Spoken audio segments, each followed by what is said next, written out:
Hana Ruimi, bonjour Boker Tov. Bonjour. Merci d'être venu dans notre studio ce matin. Et alors je vais vous présenter.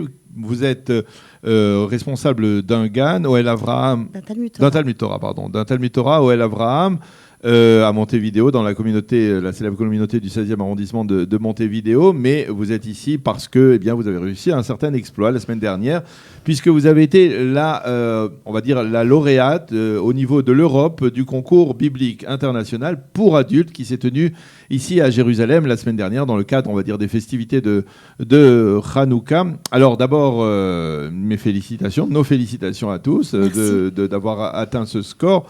C'est important. Le concours biblique pour adultes, il faut le préciser, se différencie du concours biblique pour plus jeunes qui se déroule, dont la finale se déroule à Yom Ha'atzmaut. Alors, pour vous, tout d'abord, avant de revenir sur le concours, qu'est-ce que ça représente le Tanar ? C'est un amour, on va dire, un amour de toujours ? C'est un amour de toujours, certes. C'est un amour qui s'est développé. Surtout, d'abord dans mes fonctions d'enseignante avant de devenir directrice d'enseignement juif. Et je dirais dans une école de l'Alliance ? Oui, entre autres. Et je dirais que le qualificatif de Sefer HaSfarim, le livre des livres, c'est pour moi quelque chose qui est vraiment... je dirais, que je ressens vraiment. C'est-à-dire que c'est vraiment, je pense, un compagnon de tous les jours. Ça accompagne à quel niveau ? Pour atteindre de tels résultats, il faut pratiquer le Tanar, je suppose, au quotidien. Il faut le lire, il faut l'approfondir. Il faut d'abord le lire, l'approfondir, le comprendre également. On est avec les personnes, les concurrents du concours. On s'est rendu à Neot Kedumim, qui est un parc en fait biblique, et on s'est rendu compte à quel point en fait non seulement il faut comprendre ce qu'on dit, mais vraiment identifier les termes. Alors là, il se trouvait que c'était pour ce qui concernait la nature, mais je crois que c'est valable pour tout ce qui concerne le Tanar. C'est-à-dire qu'il ne suffit pas juste de lire et de comprendre au premier degré, mais vraiment avoir un véritable approfondissement. Je vous donne un exemple. Quand on parle, par exemple, dans Shir Shirim, on parle de la fameuse rose parmi les épines, Keshoshana ben Achorim. Nous, on évoque d'abord la traduction française, c'est une rose, et on évoque donc cette fameuse rose parmi les épines. C'est pas du tout une rose. Ça n'a rien à voir avec une rose. Donc, il faut vraiment vivre les mots du Tanar tels qu'ils sont écrits pour pouvoir vraiment les comprendre et les assimiler, les intégrer, les faire siens.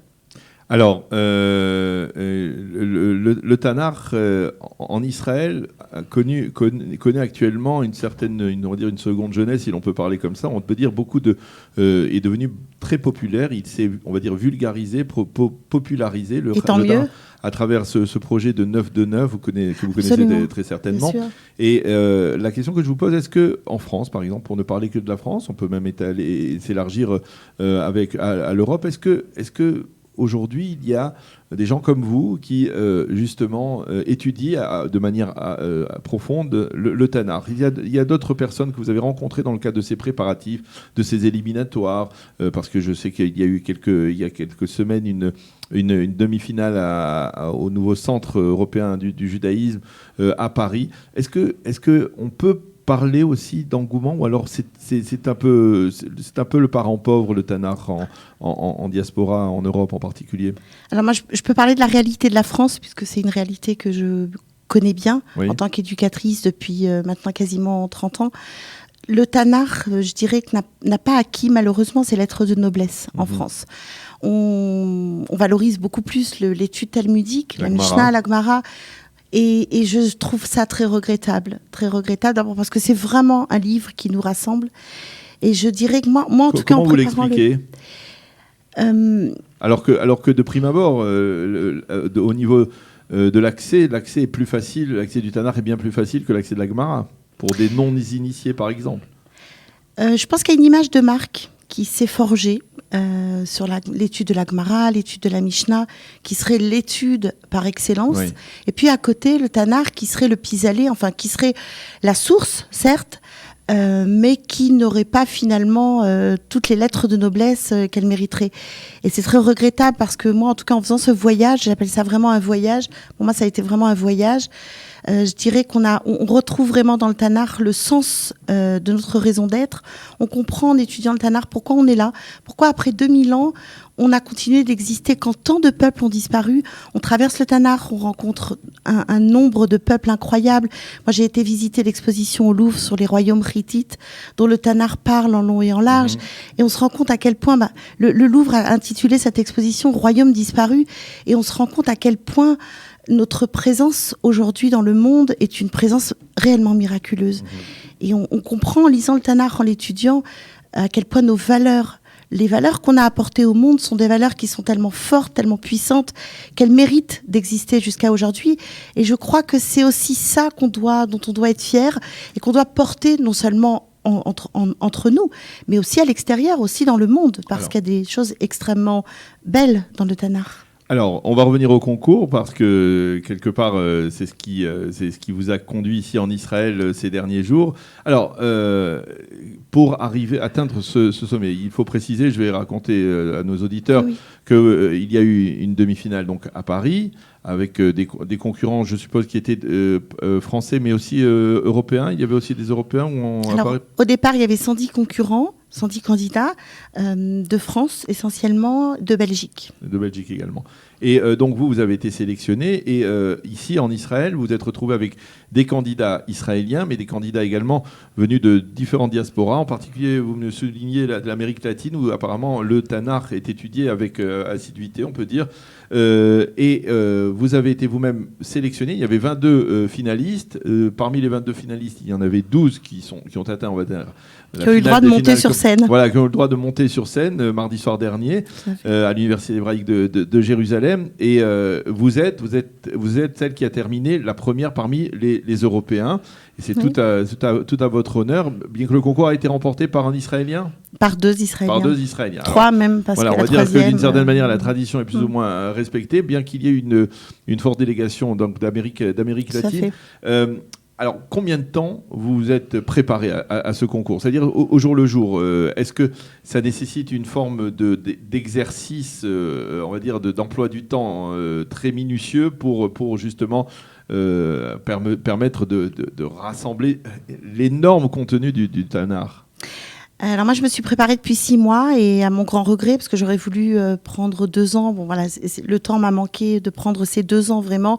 Et je pense Mais quand vous dites 6 mois, ça veut dire 6 mois par jour intensif. C'est-à-dire que dès que j'avais un petit moment dans mon emploi du temps, j'ouvrais mes livres. Et puis surtout, je crois qu'il faut avoir une astreinte extrêmement... On voit ici les 12 finalistes, hein, n'est-ce pas ? Oui, tout à fait.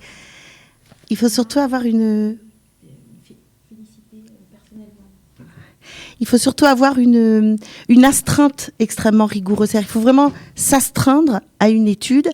Du par cœur, c'est vraiment du par cœur. Il faut vraiment... alors les finalistes, c'est une expression qui m'amuse, ont avalé un Tanakh. C'est vraiment ça. C'est-à-dire qu'il faut vraiment être capable de connaître par cœur, en hébreu, les textes. Alors, voilà. Quels sont, on va dire, dans tous les sujets du Tanakh, vos sujets de prédilection et ceux qui sont les plus ardus que vous avez eu le plus de mal à étudier ? Je vais vous faire une réponse pas très honnête. Je vais vous dire tout. Après, il y a effectivement des sujets qui m'ont touchée particulièrement. Évidemment, l'histoire de la reine Esther, parce que Esther touche un point très fort dans l'histoire contemporaine des Juifs du monde. Esther... Quand Mordechai vient la voir et lui dit voilà ce qui arrive, on risque tous de mourir. Esther dit en une phrase quelque chose de très très fort, de très puissant. L'er kenos et kol hayehudim asher beshushan. Va, rassemble tous les Juifs qui se trouvent à Suse.